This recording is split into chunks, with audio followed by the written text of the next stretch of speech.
My husband, Alex, was perfect. Or so I thought. He was a loving father, a successful architect, and after 15 years of marriage, he still looked at me like I was the only woman in the world. That all changed on a Tuesday afternoon when I was doing his laundry. I found a ticket in the pocket of his suit jacket. It was for a school play, The Little Mermaid. The performance was last Friday in a town called Oakwood, 100 miles away. We don't have kids in that play. We don't know anyone in Oakwood. When I asked him about it, he laughed. Oh, that, he said, not meeting my eyes.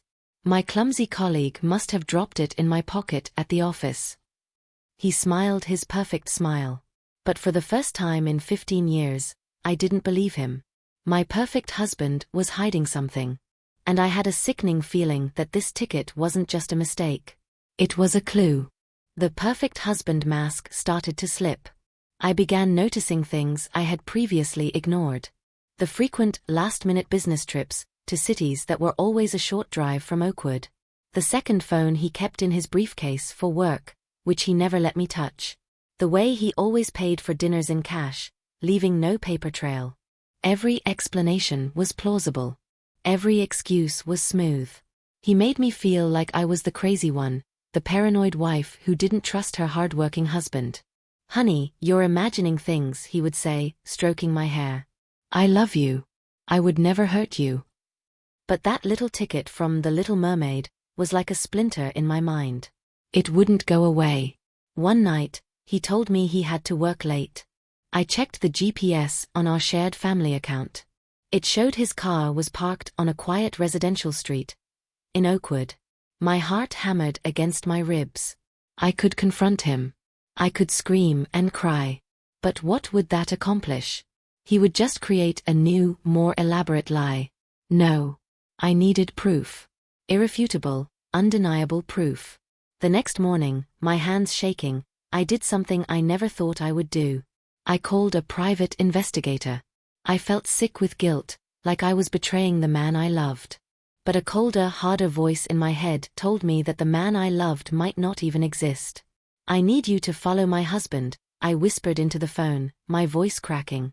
I think he might have another life. The investigator was professional and discreet. He didn't ask questions. He just said, I'll get you the truth.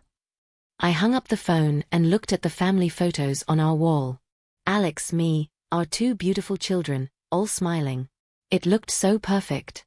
And I was about to find out if it was all a lie. A week passed. It was the longest week of my life.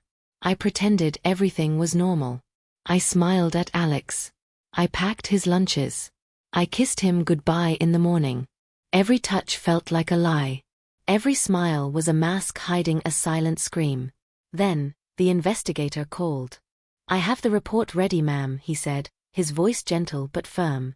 I think it's best you see this in person. I met him in a quiet coffee shop on the other side of town. He handed me a large manila envelope. My hands were shaking so badly I could barely open it. The first photo was of Alex. He was standing on the porch of a charming blue house in Oakwood. He was holding hands with another woman. She was beautiful, with long blonde hair. The second photo was of them playing in the yard with two small children. A boy and a girl. They looked happy. They looked like a family. My family. The third photo was a close-up of the mailbox. The name on it was the Peterson family. Alex's real last name was Peterson. He had given me a fake name when we first met 15 years ago. I felt the air leave my lungs. It wasn't just an affair. It was an entire other life. A whole second family. My entire marriage, my identity as Mrs. Miller, was a fabrication. He didn't just cheat on me. He erased me. The report was detailed. He spent 3 days a week with me and our kids, his city family. Then he would go on a business trip and spend 4 days a week with them, his suburban family. 2 mortgages. 2 sets of school fees. 2 wives who had no idea the other existed. I sat there in that coffee shop, staring at the photos, and something inside me broke. The love, the trust, the 15 years of memories, they all shattered into a million pieces. I wasn't just betrayed. I was a ghost in my own life. And I knew then that just leaving him wasn't enough. He didn't deserve a quiet divorce. He deserved to have both of his perfect worlds collide. My first instinct was to burn his clothes, throw his things on the lawn, and scream until my lungs gave out. But that's what he would expect. A hysterical, emotional wife he could easily dismiss as crazy. No. My revenge needed to be cold, calculated, and silent. It needed to dismantle his entire life, piece by piece. And I knew I couldn't do it alone. I went home. The photos from the investigator felt like they were burning a hole in my purse. I sat down at my computer. It took me less than an hour to find her. The other wife. Her name was Emily Peterson. She had a public social media profile filled with pictures of my husband and her children. It was a gallery of my stolen life. Her bio read, "Proud wife to the best husband in the world, Alex. Blessed mommy to 2 perfect kids." It made me sick. But it also gave me an idea. My hand was shaking as I clicked the message button. I didn't know what to expect. Would she think I was a scammer? A crazy stalker? Would she block me? I kept the message simple and direct. "Emily," I wrote. "My name is Sarah Miller. I believe we are married to the same man. I have proof. Please don't dismiss this. We need to talk." I attached one single, undeniable photo, Alex, kissing me on our wedding day 15 years ago. The 3 dots indicating she was typing appeared almost instantly. They disappeared. They reappeared. I could feel her shock and confusion through the screen. Finally, a message came through. "Where are you? I can be there in an hour." We met in that same quiet coffee shop. When she walked in, I saw her face was pale, her eyes red from crying. She held up her phone. It showed a picture of her wedding day. It was the same man. My Alex. Her Alex. We didn't waste time on tears. We spent the next 2 hours comparing notes. The business trips that lined up perfectly with his time at my house. The identical excuses. The duplicate birthday gifts. He hadn't just built 2 families. He had built 2 identical lives, managing them like a project manager. By the end of our meeting, we weren't 2 victims. We were allies. And we had a plan. His biggest career moment was coming up, a presentation to the board of directors for a huge promotion. We decided that would be the perfect place for both of his worlds to finally meet. The day of the presentation, the main conference room at his firm was packed. The entire board of directors was there. His boss. His colleagues. He was at the podium, looking confident and professional, his PowerPoint presentation glowing on the huge screen behind him. He was on the verge of getting everything he ever wanted. He was in the middle of a sentence about corporate integrity and family values, when the doors at the back of the conference room opened. I walked in. On my arm was Emily. And behind us were our 4 children. My 2, and her 2. A confused murmur went through the room. Alex froze. His mouth hung open. The blood drained from his face. He looked like he had seen a ghost. 2 ghosts, actually. His boss, a stern-looking man named Mr. Davenport, stood up. "Sarah? What is the meaning of this? Alex is in the middle of a presentation." "I know," I said, my voice calm and clear, echoing in the silent room.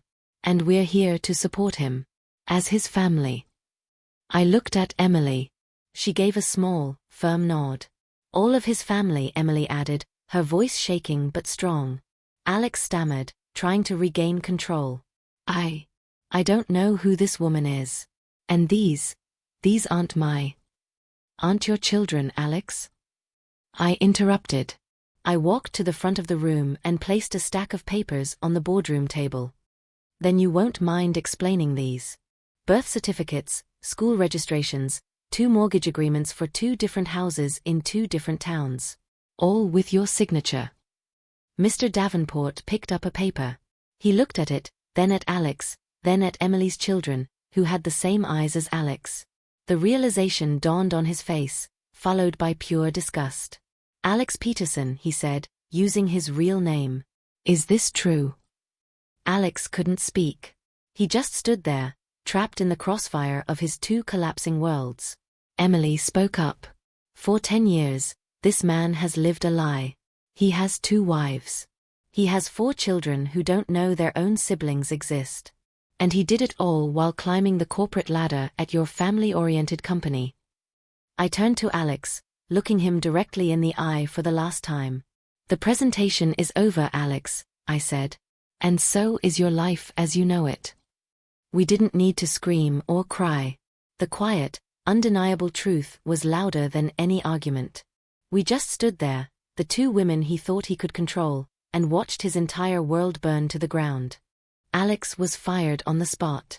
His carefully constructed career, built on a foundation of family values, was annihilated in under 5 minutes.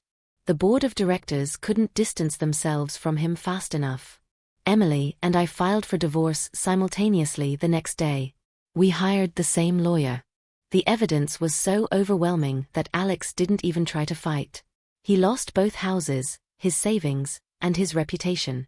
Last I heard, he was working a low-level sales job, living in a tiny apartment, trying to pay off the massive child support he now owed for 4 children. He went from having 2 perfect families to having none at all. As for Emily and me, we didn't become best friends. The pain was too deep for that. But we became something more important, allies. We formed a bond forged in betrayal. Our children now know each other. They spend weekends together, getting to know the siblings they never knew they had. We are slowly, carefully, building a new, strange, but honest kind of family from the wreckage he left behind. He tried to divide us, to keep us in separate, secret boxes. But in the end, he just brought us together. And our combined strength was something his perfect, calculated world could never have prepared for.